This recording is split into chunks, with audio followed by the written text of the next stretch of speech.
Quiero invitarles a que participemos todos como cuando lo han hecho en veces anteriores. Es interesante los comentarios de cada uno, porque el Espíritu Santo se puede mover a través de cada uno. Familia que viene tan lejos, los felicito y me da mucho gusto que estén aquí. De veras, estaba yo meditando en por qué ha decaído la reunión de los miércoles. ¿De quién es la responsabilidad? ¿Dónde está el secreto? Llegamos a ser más de 100 hermanos. ¿Es culpa del pastor Memo?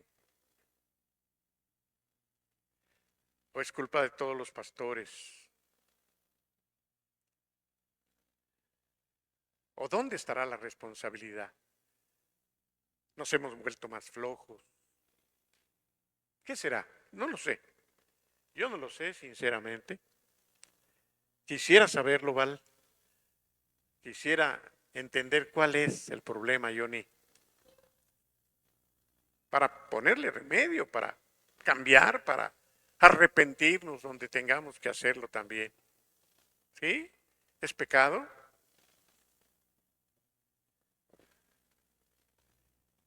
Vean.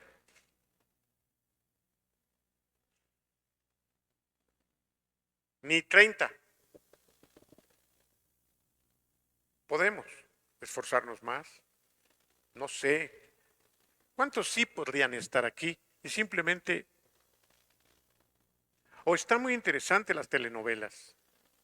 A veces pudiera pasar que hay alguna serie importante, yo no lo sé. Habrá algo que les atrae mucho más que la reunión. No estoy regañando a nadie, a nadie. Estoy haciendo preguntas nada más. Y desde luego, con estas preguntas yo quiero animarte, como lo hago ahorita, para que ustedes que sí están viniendo, no dejen de venir. No dejen de venir. Vamos a continuar con la primera carta del apóstol Pedro. Es una de las más preciosas del Nuevo Testamento. Señor, bendícenos. Te necesitamos. Bendice en casa a los que estén conectados. No sé si haya, hermanos. A los que no vinieron y ni se acuerdan, Señor, de venir, te pido que en el nombre de Jesús tú les inquietes, les pongas nuevamente el deseo y el hambre. Dales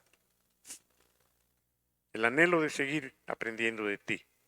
Que no menospreciemos tu palabra, que no menospreciemos, Señor, la enseñanza, que podamos reunirnos con un corazón dispuesto en el nombre precioso de Jesús. Danos sabiduría, déjanos examinarlo todo y retener lo que es bueno, por amor a tu Hijo amado, Señor. Amén. Ya hablamos de quién fue el apóstol Pedro, ya hablamos de sus defectos, de sus momentos no tan espirituales ni tan bellos, y pudimos revisar también, y fue bueno que Fernando lo señalara, las cosas buenas que Pedro tuvo, porque no todo estuvo mal, y además recibimos ejemplo y enseñanza de él, sobre todo al final de sus días, y mucho más con sus cartas. Pero no deja de ser un personaje sui generis, un personaje muy especial, un personaje controversial, pero es bueno también reconocer que el carácter del apóstol Pedro marcó de alguna forma la bendición que en sus cartas él nos deja. Después de los dos primeros versículos que estuvieron considerando con nuestro hermano Sergio hace 8 días, es una apertura para su carta, un saludo nada más. Y dice: Pedro, apóstol de Jesucristo, a los que viven como extranjeros, esparcidos en el Ponto, Galacia, Capadocia, Asia y Bitinia, diferentes regiones, a esos que han sido elegidos según el conocimiento anticipado de Dios Padre, en santificación del Espíritu, para obedecer y ser rociados con la sangre de Jesucristo. Gracia y paz os sean multiplicadas. La expresión ser rociados con la sangre de Cristo, no sé si lo enfatizaron, no lo recuerdo, pero a veces se ha abusado un poco de esta expresión en algunas partes. Y se dice, por ejemplo, me cubro con la sangre de Cristo. O la sangre de Cristo te cubra. Debemos tener cuidado de eso, porque aunque aquí sí habla de un rociamiento de la sangre, no lo dice como un mantra, no lo dice como una receta, no lo está diciendo el apóstol Pedro como una oración que debemos repetir para que nos vaya bien. Así no lo está diciendo Pedro. Y es la única parte, hasta donde yo recuerdo, del Antiguo o del Nuevo Testamento donde se habla de un rociamiento de la sangre. ¿Cómo lo dice entonces Pedro aquí? El apóstol Pedro lo habla en función de lo que significó la muerte de Cristo en la cruz del Calvario, de cómo su sangre fue rociada, fue derramada, y en un sentido a favor de todos nosotros. Es en ese sentido que la sangre de Cristo fue rociada, en otras palabras, derramada, puesta sobre nosotros, y eso es lo que nos ha traído a la salvación. No su sangre, literal y físicamente, sino el haber muerto, porque la sangre que Jesús vertió está en relación a su muerte, sobre todo. Y desde luego se habla de su sangre divina, se habla de su sangre poderosa, y el énfasis que se hace es que su sangre no es la sangre común y corriente. Yo no sé si tú te has preguntado qué tipo de sangre tuvo Jesús. Es muy curioso eso. Y no sé si han escuchado ustedes alguna vez, Johnny, Checo, algún comentario respecto al tipo de sangre de Jesús. ¿Por qué sería interesante saberlo? ¿Qué me quiere decir?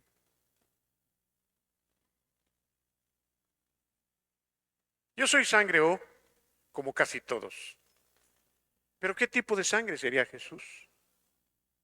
¿Nunca se han preguntado eso? ¿Nunca lo han reflexionado al menos, Pepe?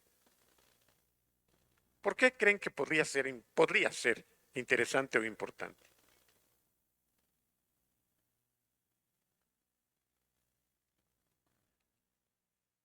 Nadie, bueno. Perdón, Un tipo de sangre que se llama universal. Jesús, No, el mío, hay un tipo de sangre. el mío, el mío. O es universal, es el más común. No es O positivo, RH O positivo. Ese es O positivo. Pero que yo sepa, nada más el O positivo también se le llama tipo universal. No sé. Pero yo hablo sobre la de Jesús.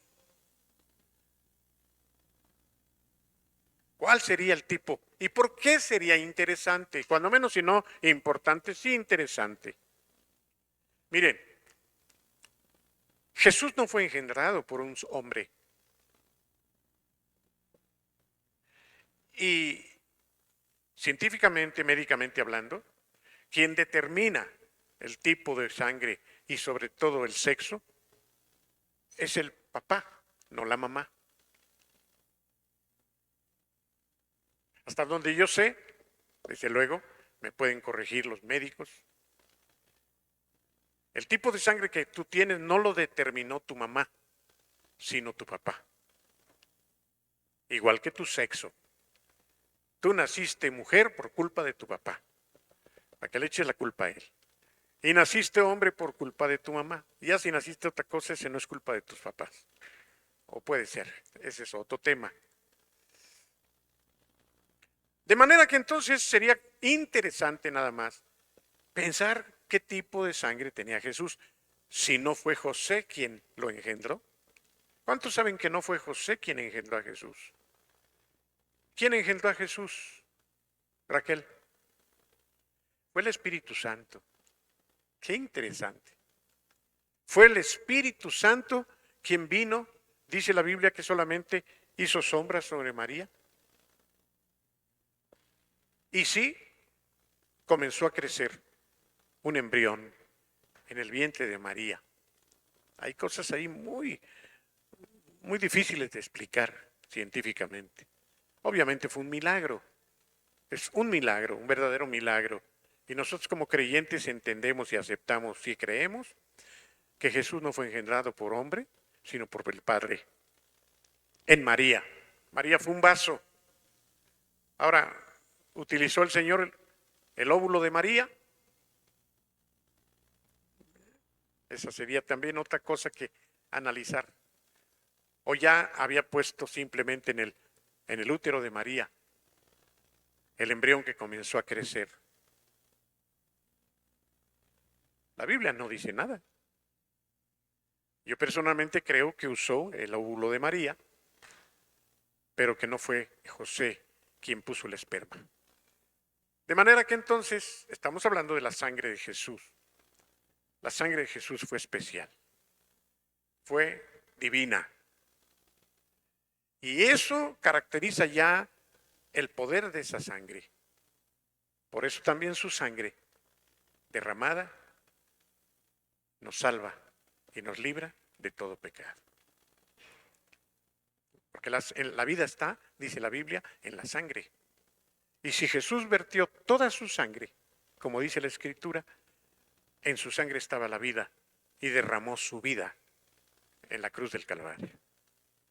Por eso su sangre es sagrada, es bendita, es reconocida, es alabada, pero no usada literalmente, como algunos pretenden usarla, porque la Biblia no nos da el derecho de usar la sangre de Jesús, ni siquiera para declaraciones u oraciones, a pesar de lo que aquí repito, el apóstol Pedro está diciendo. Lo voy a volver a repetir, pero vean en qué contexto lo dice.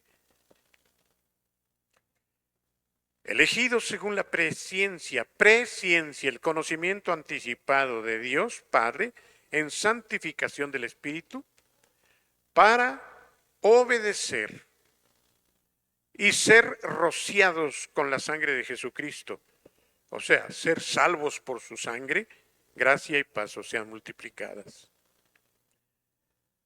Hebreos 10:22 seguramente sí lo vieron, y podemos volverlo a leer solamente para cerrar estos dos versos. Hebreos 10:22, que dice: acerquémonos con corazón sincero, en plena certidumbre de fe, teniendo los corazones purificados de mala conciencia y los cuerpos lavados con agua pura. ¿Se dan cuenta cómo entonces el concepto de sangre de Pedro está hablándonos más bien de pureza, de salvación? Es así como el apóstol Pedro presenta aquí el concepto de rociados con la sangre. Ahora sí, considerando lo que sigue, versículo 3 en adelante, vamos leyendo versículo por versículo. Por favor, les invito a que participen. Interrúmpanme, levanten la mano. Después de la salutación, el apóstol Pedro comienza alabando al Señor y diciendo: bendito sea el Dios y Padre de nuestro Señor Jesucristo, quien según su gran misericordia nos hizo renacer para una esperanza viva mediante la resurrección de Jesucristo de los muertos. Aquí hay varias cosas que teológica y doctrinalmente necesitamos revisar. Son cuando menos tres cosas.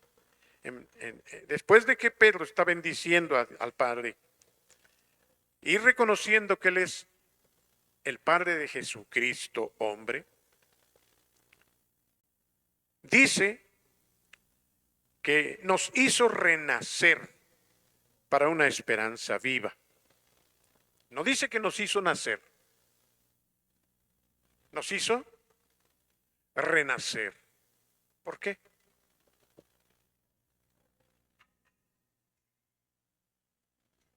¿Por qué no es nacer, sino renacer, Checo?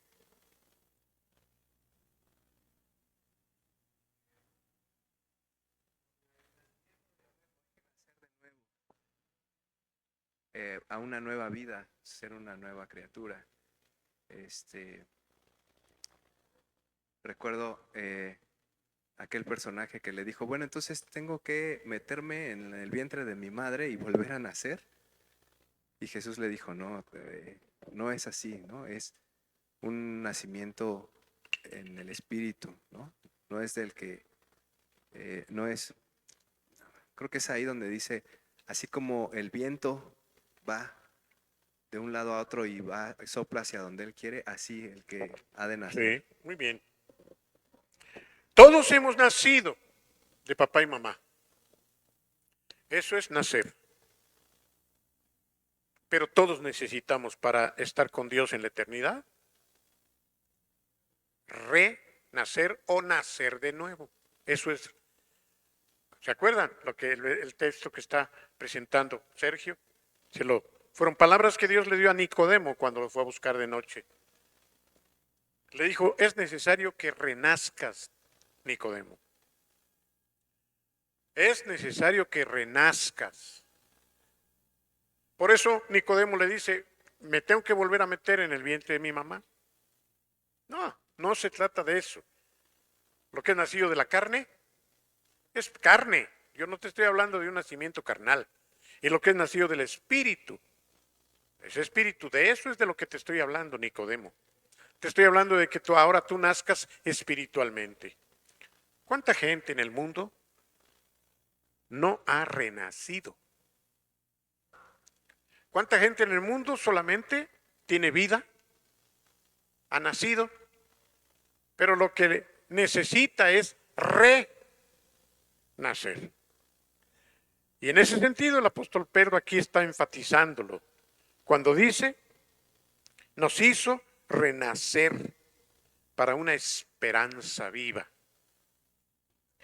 Y me gusta el término esperanza viva, un término un concepto de dos palabras. No es solamente una esperanza para algo que voy a recibir, para algo que voy a obtener en el futuro.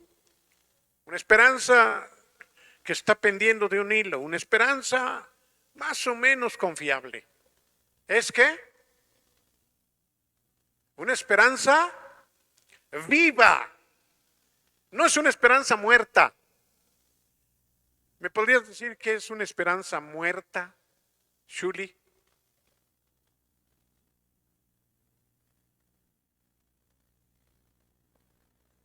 ¿Qué será una esperanza muerta?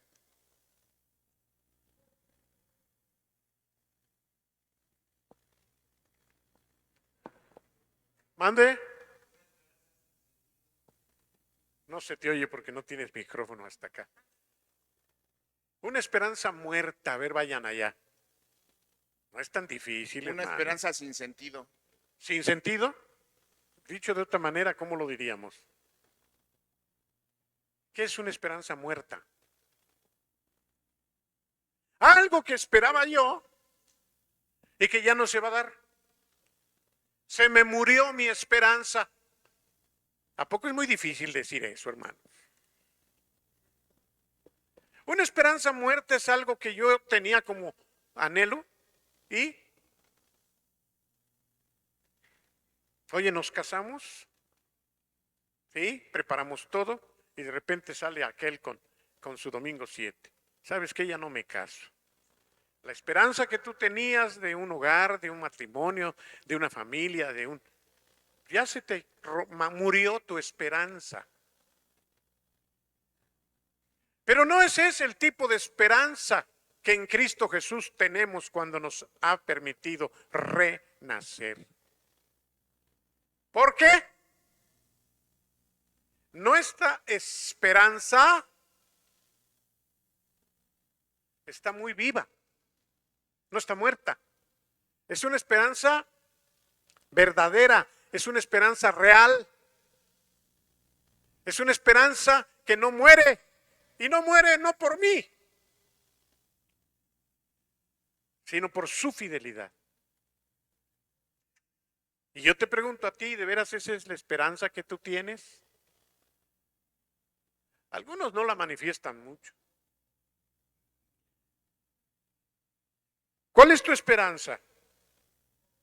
Ahora sí, te pregunto más directamente. ¿Cuál es tu esperanza? A ver, dímelo. Cooperen, hermanos. Participen todos. ¿Cuál es tu esperanza? Espiritualmente hablando. ¿Perdón? Estar en Cristo, verle cara Sí, a cara. me gustaría que fuera más específica. ¿Qué esperanza tienes tú? ¿Cuál es tu esperanza? La principal. Está en Cristo, pero ¿qué es eso? ¿Cuál es tu esperanza? Mande. Claro, yo espero ser salvo. Lo soy, pero también lo espero. Yo espero un día estar en el cielo. Espero que tú esperes. Yo espero estar en el cielo. Yo espero ver al Señor. Yo espero cantar en el cielo. Yo espero disfrutar de la eternidad. Amén. Y eso es vivo, porque no depende de mí, depende de Dios, y Dios ya me lo dio. Mi esperanza en todo el futuro está en Cristo Jesús. No hay una palabra de más en la Biblia, hermanos. El problema es que no nos metemos a analizar como lo estamos tratando de hacer ahorita y disfrutar a fondo lo que la Biblia le dice. Nos hizo renacer para una esperanza viva. Vean lo que hizo Cristo. Cuando Cristo dijo, todo está consumado, en ese momento nos dio la oportunidad, nos dio la llave para entrar a esta esperanza viva después de que nos hace renacer. Nos otorga la oportunidad de volver a nacer y nos dice, y ahora te doy una esperanza que tiene que ver con el futuro, porque toda esperanza es hacia futuro. Una esperanza que tiene que ver con la gloria eterna, con mi presencia, con tu salvación, con el perdón de todos tus pecados, con tu nombre escrito en el libro de la vida, con que tú vas a ser heredero. Tienes muchas cosas en que esperar y no están muertas, son reales, son vivas. ¿No merece Dios gloria? A eso nos llamó el Señor, además de hacernos renacer, a una esperanza viva. Acompáñenme al versículo 23 del mismo capítulo, por favor, para que vean cómo lo ratifica el apóstol Pedro antes de concluir el primer capítulo. Alguien que lo quiera leer rápido, por favor.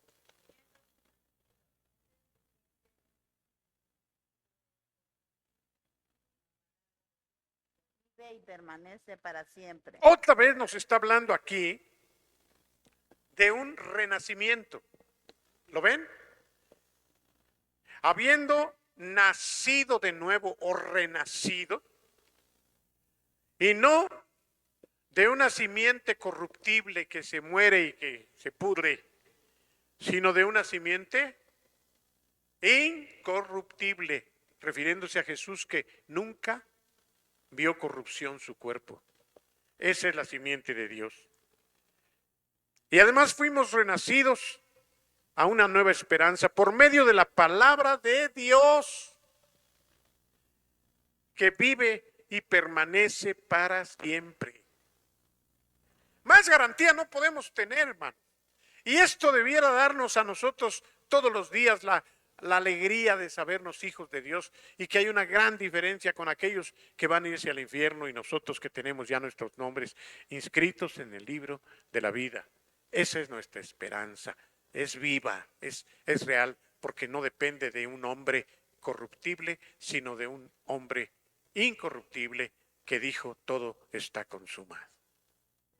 Hermano, si eso no te da alegría, ya nada te va a dar la alegría. Siguiendo con el versículo 3, porque son varias cosas, dije, nos dice que nos hizo renacer para una esperanza viva, y nos dice que fue mediante la resurrección de Jesucristo de los muertos. ¿Por qué no nos dice que fue mediante la muerte de Jesús? Sino dice que fue garantizado por medio de la resurrección de Jesús.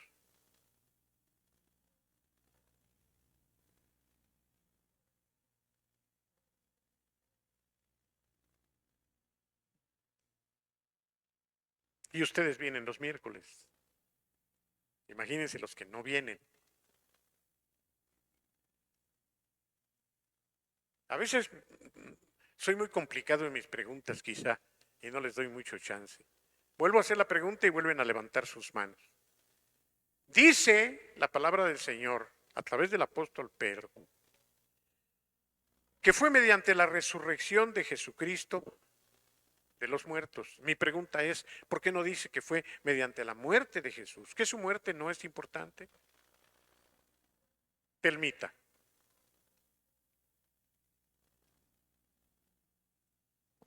Porque morir cualquiera muere, pero al hablar de la resurrección es porque Él hizo algo imposible a los ojos humanos.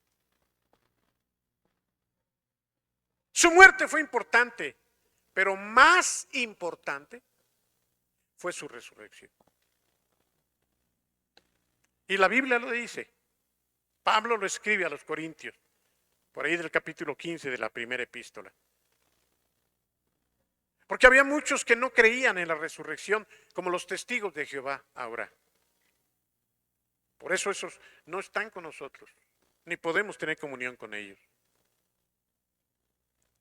Porque ellos niegan la resurrección de Jesús.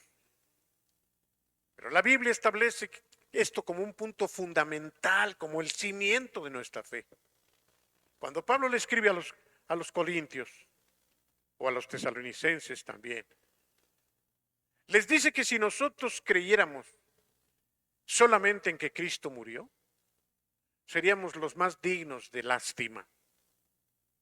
¿Cómo ves estos que creen que Jesús se murió? Y como dijo Telma, cualquiera se muere, pero no cualquiera resucita. Y eso es lo importante.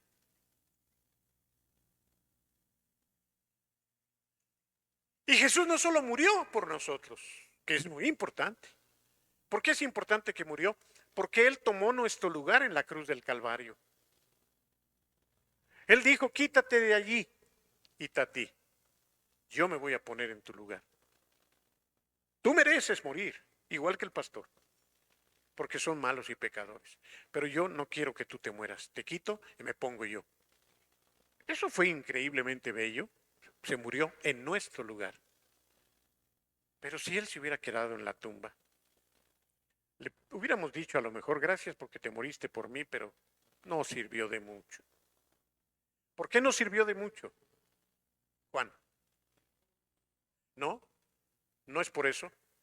¿Por qué no hubiera servido mucho si Jesús solamente se hubiera muerto? Lo dice Pablo en Corintios. Eso dice Pablo. Si Jesús no resucitó como algunos dicen, aunque creas en Cristo, te vas a ir al infierno. ¿Cómo?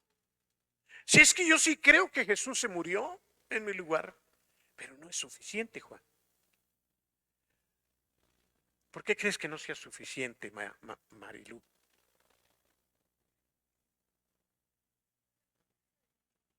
No. Piensen, por favor. Estamos estudiando la Biblia. ¿Por qué no es suficiente que Jesús se haya muerto? Aunque esté la promesa de que iba a resucitar. ¿Por qué si no hubiera resucitado nos hubiéramos ido al infierno aunque Él hubiera muerto? A lo mejor tú ni habías oído eso o meditado en eso. Pero Pablo lo escribe en su epístola. Si nosotros no hubiésemos tenido la certeza de que Jesús resucitó y creyéramos en su resurrección, más que en su muerte, nos iríamos al infierno. Entonces no vale la muerte de Jesús, sí vale, pero es más importante que entendamos la importancia, la redundancia, de que Jesús resucitó. ¿Por qué es necesario que creamos más en la resurrección de Jesús que en su muerte? Por favor, alguien que me lo quiera decir. No, ustedes ya no.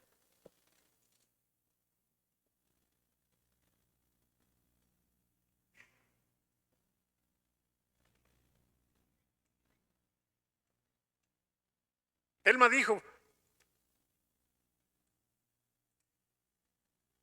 ¿qué dijiste? Que cualquiera puede morir. Pero entonces, ¿por qué? ¿Qué piensas tú, mi reina? ¿Por qué es más importante su resurrección que su muerte? Yo la pienso más importante su resurrección bueno, porque eso da a entender de que también nosotros resucitaremos y si no lo hace, es de que no vamos a resucitar igual que él, vamos a ¿Da a morir, entender que qué? que vamos a igual resucitar, pero ahí en el cielo. ¿Cómo una pequeña se atreve a hablar primero y segundo a atinar lo que ustedes no quieren hacer? Por así los regañé. A mí me da gusto que Shalom siempre está queriendo hablar y participar. Ella va a ser muy usada. Ella dice, si fue lo que le entendió o dijo, que si él resucitó, nos da garantía, eso dijo, de que nosotros ¿qué? También vamos a resucitar. ¿No es importante? ¿Y por qué estamos seguros que si él resucitó, él también va a resucitar? ¿Por qué? Porque él resucitó. Y como ahora estamos en él y él en nosotros, lo que a él le pase nos pasa a nosotros. Por eso si nada más se hubiera muerto, como estamos en él y él en nosotros, también nos hubiéramos quedado muertos para siempre. ¿Lo alcanzas a ver, hija? Pero si él resucitó es garantía de que nosotros nos podemos levantar. Pero además hay otra cosa más importante que no han dicho. ¿Por qué es más importante la resurrección de Jesús que su muerte misma? Sin menospreciar la muerte de Jesús. Que es la gracia del Señor. Cuando Él muere nos salva, sí, nos da su gracia. Pero entonces la resurrección, Para todos tener vida eterna. te estás acercando, pero algo más.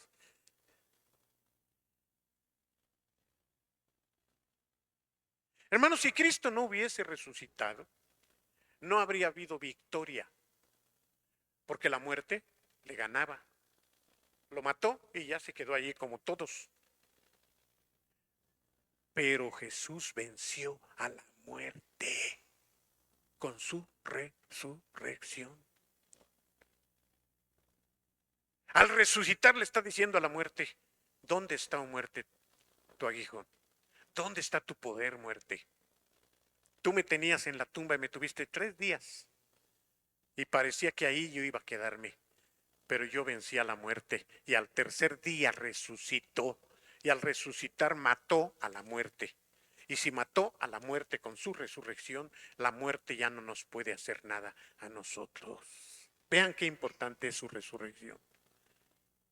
Al resucitar él dice, si tú crees en mí, tú también tienes la posibilidad de levantarte. ¿Lo ves, Juan Carlos? ¿Alcanzas a ver la importancia de su muerte, pero más de su resurrección? Si él se hubiera quedado en la tumba, dice la palabra de Dios, los más dignos de conmiseración seríamos. Ya, sí, se murió, qué bueno fue, nos amó mucho, entregó su vida. ¿Y qué esperanza tenemos nosotros del futuro? Pues ninguna, porque también te vas a morir. Si él se murió y no volvió a la vida, ¿qué te espera a ti? Te quedarás muerto para siempre. Pero como Shalom nos dijo, si él resucitó, quiere decir que al resucitar la muerte no tuvo más poder sobre él. Imagínate que la muerte lo tiene así. Si ya te maté, te tengo preso, soy la muerte. Y no puedes ya hacer nada. Pero él le ganó a la muerte. Se levanta y entonces nos dice a nosotros, ustedes que han creído en mí, yo les comparto esta victoria. Y también, por eso dijo el Señor Jesús, el que crea en mí, ¿cómo? Aunque esté muerto, vivirá. ¿Alcanzan a ver ya todo? El que esté muerto, el que cree en mí, aunque esté muerto, va a vivir. porque aunque se muera también igual que yo, tiene la oportunidad de levantarse, porque yo ya tengo el control sobre la muerte, porque yo ya vencí a la muerte, porque la muerte, para los que han creído en mí, no tiene poder. Tú y yo vamos a morir, pero tenemos la esperanza viva de que vamos a levantarnos de la tumba. ¿Cuándo? Cuando Cristo regrese. Estemos vivos o muertos. Ahora, pastor, ¿qué va a pasar con los que estén vivos y Cristo venga? Imagínense que ahorita viene Cristo y estamos aquí, vivos. Vamos a ser levantados, dice la Biblia, pero en el aire vamos a morir. ¿Por qué? Porque esta vida no puede heredar lo incorrupto.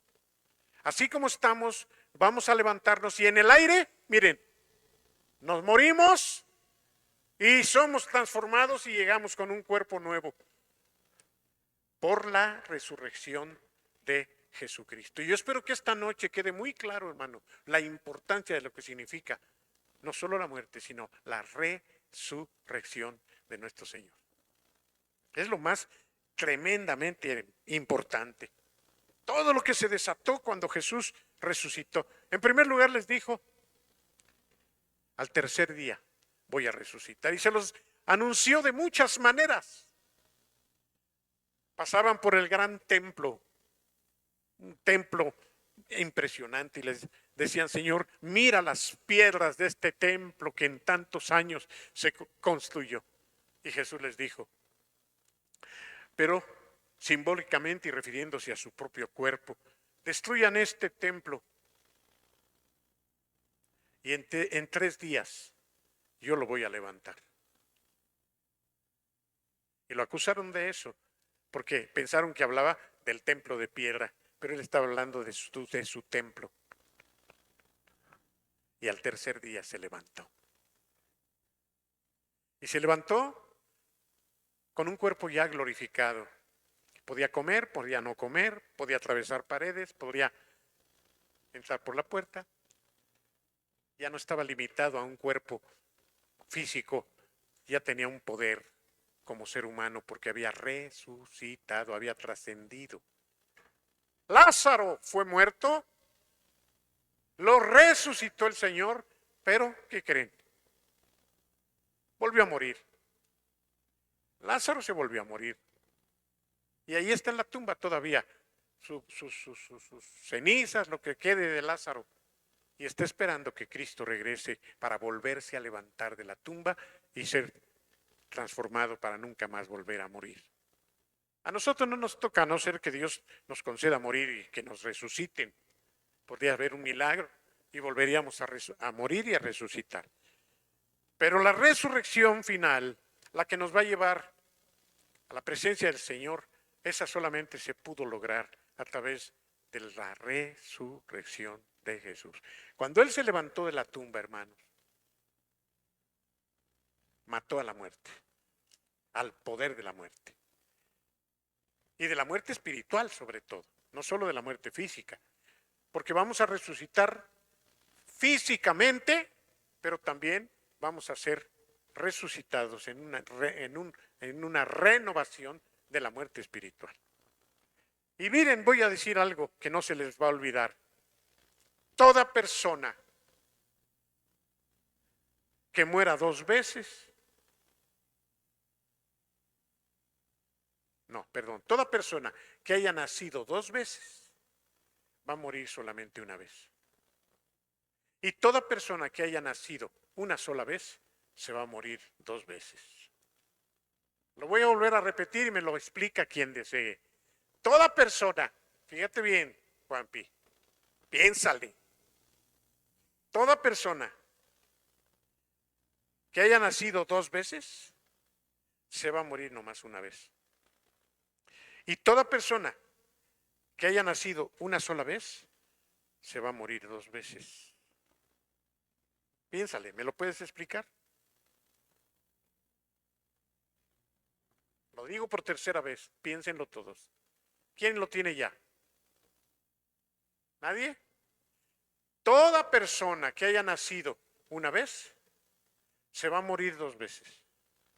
Y toda persona que haya nacido 2 veces, se va a morir una vez.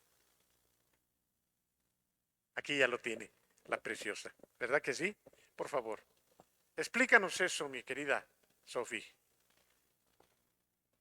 Que todos los que nazcan de todos los que crean en Jesús y los que hayan nacido de mamá van a morir nada más una vez, ¿Por qué? porque van a morir físicamente. ¿Van a morir físicamente? Pero los que nada más hayan nacido de su mamá y no crean en Dios van a morir 2 veces. Perfecto. Un aplauso, por favor, para Sofi. ¿Lo captaron todos ahora o se los explico otra vez? Es que mira, cuando yo te digo, si una persona nació una sola vez, quiere decir que nació de mamá, pero no nació de Cristo. Pero si una persona nació 2 veces, quiere decir que nació de su mamá, pero también nació espiritualmente. Entonces esa persona va a morir una vez físicamente, pero no espiritualmente. Esto de la muerte y de la resurrección, pues debiera quedarnos bien claro. Son principios doctrinales cristianos que nos debe quedar muy claro y que chocan con algunas sectas. Los testigos de Jehová, ¿qué creen? Los testigos de Jehová no creen en la resurrección de Jesús. Ellos dicen que no resucitó. Porque además, si aceptan que resucitó, tienen que aceptar su condición divina. Y el problema de los testigos, que yo les llamo contra Jehová, porque no son testigos de nada, el problema de ellos es que no aceptan que Jesús es divino, que Jesús es Dios. Y quitarle a Jesús su divinidad, están perdidos, porque ningún ser humano nos puede salvar, solamente nos salva Dios. Ese es el gran problema de los testigos contra Jehová, que no aceptan que el que nos salvó es Dios mismo. Entonces, ellos no pueden creer que Dios es el que nos salva. Y si Dios no nos salva, no, eso es otra cosa. En muchas cosas no creen, pero principalmente no creen en este principio. Sin embargo, el apóstol Pedro nos está enseñando y nos está llevando a entender con acción de gracias la importancia de que nosotros hemos sido bendecidos para obedecer y ser rociados con la sangre de Jesucristo.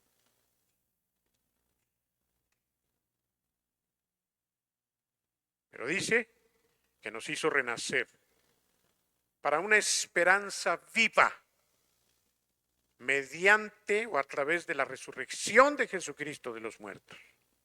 Cuando Cristo resucitó, entonces tenemos esperanza. Así como Cristo se levantó de la tumba, yo también me voy a levantar. Si mañana me muero y no ha venido Cristo, cuando Cristo venga, mi cuerpo como esté, donde esté, aunque 10 gramos de ceniza estén en el Rin y otros 10 gramos de ceniza estén en Cancún, el Señor los va a juntar de donde esté para levantarme con una naturaleza nueva y entonces me levantará para poder ir a celebrar las bodas del Cordero. Tenemos esperanza y muy viva, hermanos. Mi esperanza es muy viva. Yo confío que todo lo que Dios me ha prometido, por el todo está consumado de Jesús y por su muerte, es mío y de aquellos que han creído en verdad. ¡Aleluya! Versículo 4 nos dice, me tuve que detener mucho porque es un aspecto doctrinal importante. Dice que además de todo, nos hizo renacer para una herencia incorruptible, incontaminada e inmarcesible, reservada en los cielos para nosotros. Yo no sé si tú tengas la fe suficiente, yo sí la tengo para creer esto. ¿Cuántos saben lo que es una herencia? ¿Qué es una herencia? Shalom. ¿Lo sabes? Allá viene el micrófono, Shalom. ¿qué es una herencia? Y si no, que te ayude tu comadre. Una herencia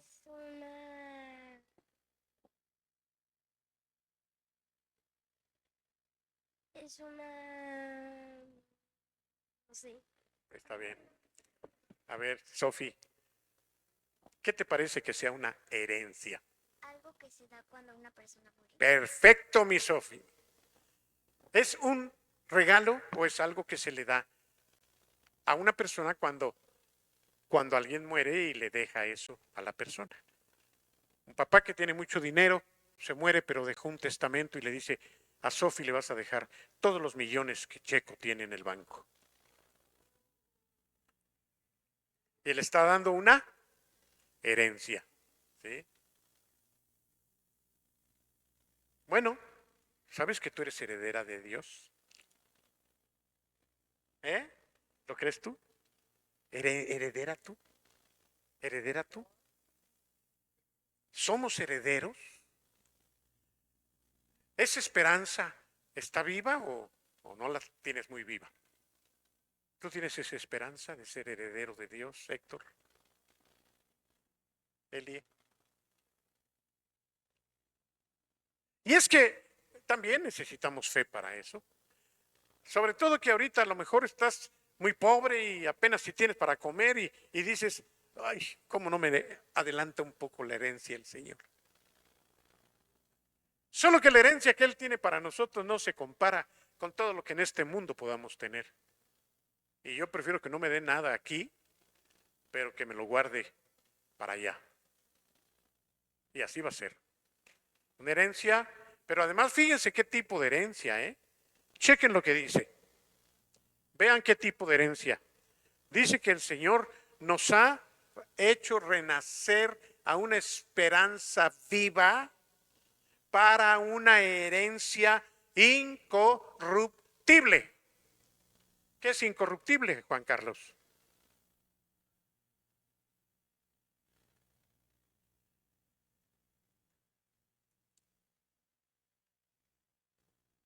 Incorruptible. Incorruptible. Digo, como lo dice, es algo que no... ¿Sí? ¿Que no qué? Que no se puede... Repite conmigo. Corromper. Corromper. Algo incorruptible es algo que no se puede echar a perder, en pocas palabras. ¿Mande? No se va a echar a perder. Es que yo sí tengo una herencia, pero quién sabe cómo vaya a estar cuando llegue yo al cielo, como han pasado tantos tiempos. Luego a veces me regalan comida y yo les agradezco, pero voy, la guardo. Por eso algunos ya ni me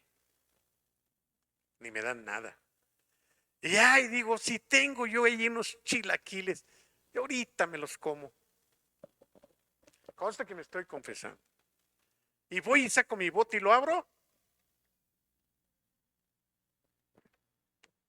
¿Y qué crees? No sé por qué se ve como azulito, como verde. Y hace tiempo lo que yo hacía era quitarle eso, porque se veían bien ricos. Dije, los caliento y ya. Y alguna vez me los... Pero alguien me dijo, no, aunque lo demás no se vea lleno de moho, ya todo está echado a perder, con bacterias y te puedes morir. Dios me guardó y sí. Y ahora lo que hago es, pues, comérmelo rápido. El asunto es que no me da ganas y me los como porque no quiero tirarlo, es un pecado. Eso es que las cosas se corrompen, son corruptibles, se echan a perder. ¿Cuántas cosas se corrompen en esta vida? Bueno, eso en el espíritu también, en nuestra alma nos corrompemos. Algunos son muy honestos, son muy derechos y poquito a poco los van contaminando y al rato ya son tan corruptos como, no digo nombres. Pero lo que el Señor nos está dando como herencia, escuchen bien, nos quedan 3 minutos, es algo seguro. Es algo, primeramente, vivo. Solo lo muerto se corrompe. Y dice que es incontaminada la herencia que tenemos. O sea que cuando tú llegues preciosísima al cielo y le digas, Señor, mi herencia, aquí está, hija, pasa por ella. Y no se echó a perder. No tiene hongos. No, mi hija, porque esta es una esperanza viva que tú tienes y lo que yo te voy a dar es incorruptible. Yo me gozo, hermanos. ¿Qué otra palabra sigue para no subir? ¿Qué es inmarcesible? Una palabra más difícil todavía. Búsquenla ahí por ahí. Ya saben que se meten en su WhatsApp y luego, inmarcesible. Antes hay otra, ¿no, hija? Incorruptible. Sí. Inmarchitable. Bueno, pues ya lo dijiste. Vamos a dejar de buscar el significado y digámoslo como dice ya la traducción moderna. Una herencia inmaculada. ¿Qué es inmaculada? Inmaculada. Más que limpia.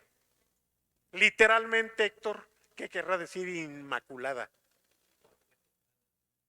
Que no fue tocada, no contaminada, pura. Todo eso es verdad, pero literalmente inmaculado, ¿qué quiere decir? Es una palabra compuesta. In es sin. Sin mácula. O sea, sin mancha. Una mácula es una mancha. Entonces, algo inmaculado es algo sin ninguna manchita. Algo como los guantes esterilizados con los que van a operar. Eso es guantes inmaculados. Hay algunas cosas que en el quirófano las tienen inmaculadas, no pueden tener ni la mínima bacteria. ¿Y cómo la hacen? Las tienen en ¿cómo se le llama a esos aparatos donde se meten las cosas para esterilizadores? ¿Qué más? Pasteurizado. Inmaculado, no tiene ninguna bacteria. Así tienen que tener los instrumentos con los que van a disectar o disectar. Bueno, esa también va a ser la característica de nuestra herencia.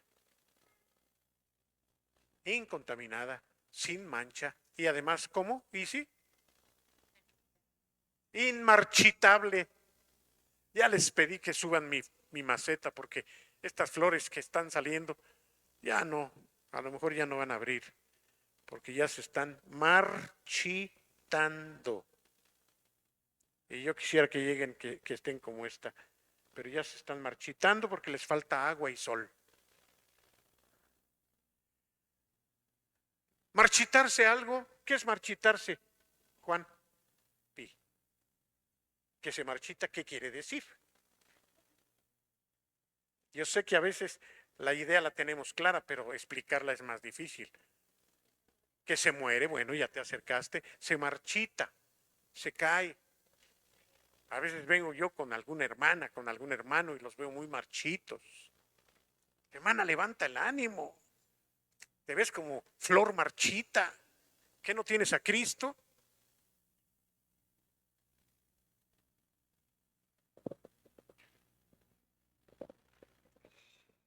La palabra significa inmarchitada o marchitada. Inmarchitada significa que no está marchita, que está viva, y marchitada es de que ya está muerta, caída o algo así. Bien. No es inmarchitada, sino inmarcesible es la palabra correcta, pero quiere decir que no se va a marchitar, que no se muere. Nuestra esperanza entonces es traducida al español moderno, 3 palabras que va a decir Isi. Fíjense, nuestra herencia es Incorruptible, inmaculada e inmarchitable. incorruptible, que no se echa a perder. ¿Qué más? Inmaculada, que no tiene ninguna bacteria, ninguna cosa fea. Y que no se marchita. Hay algunas flores, ahora ya hay químicos, en donde una rosa la cortas recién y la puedes meter en un líquido y nunca se va a morir. No se marchita nunca. Ahí tengo una bola de cristal con una rosa así, pero no se ven tan naturales, de todas maneras. Como que los químicos no la hacen ver tan bonita, pero ¿cuánto han deseado tener una flor que nunca se marchite? Que así, sobre todo las rosas, que así como la tienen, que así se quedara siempre. Ahora, hay algunas flores que aguantan más, como las orquídeas. Incluso cuando compran una orquídea, que son muy caras, las venden con un frasquito en donde está metida, para que siga teniendo vida, al menos la larguen, pero tarde o temprano se marchita. Pero nuestra herencia es garantizada, porque es Dios quien la garantiza. Nuestra herencia no se marchita, no se corrompe y no se muere. Y dice finalmente, y hasta ahí vamos a llegar, versículo 4, es una herencia reservada en los cielos para nosotros. La palabra reservada nos gusta a veces a algunos y a otros no. ¿Me puedo sentar aquí, señorita? No, señor, ese asiento está reservado. Como diciendo, usted no puede sentarse ahí, es para otro. Oiga, esa mesa está reservada. Y ya ven que hasta le ponen el papel ahí, reservado. Eso te quiere decir, tú no puedes sentarte ahí. Esto es especial para otros. ¿Mande? Apartada, reservada, es la misma palabra. Bueno, nuestra herencia está reservada. Les voy a decir algo, pero como tú también lo tienes, no se va a oír tan feo. Yo tengo una herencia bien reservada en el cielo para mí.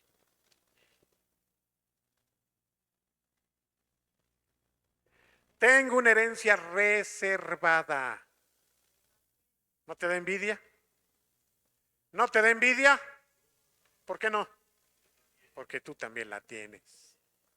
También la tienes. Si has creído en Jesús, has sido llamado para recibir una herencia pura, que no se acaba, que no se echa a perder, y te la reservó el Señor. ¿Y cómo será, Señor? ¿Cómo será, hermano, cuando? Pues vamos a llegar. Bienvenido, hijo. Yo sí espero que me digan, en lo poco fuiste fiel, porque no vayas a decirme que en lo poco fuiste fiel, pero en lo mucho te pondré. Entra en el gozo de tu Señor. Mira, pásale, hijo. Allá en ese lugar tengo tu herencia y está reservada. Nadie la puede tocar. ¿Cuál es, Señor? Esa es para mí, solo para ti. Y aquella, no, esa es para Naomi. Ni te le acerques porque está reservada. Y esta otra, Señor, para Juan Carlos. Para Juan Carlos, Señor, sí, también para Juan Carlos le tocó. Aunque tú creas que no. Y aunque su mujer menos lo crea, también Juan Carlos tiene su herencia reservada. Estén de pie, por favor.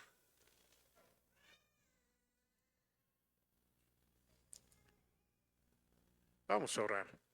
Vamos a darle gracias a Dios por estos regalos que Él, por su pura gracia y misericordia, nos tiene preparados. Y de eso nos habla el apóstol Pedro. Señor,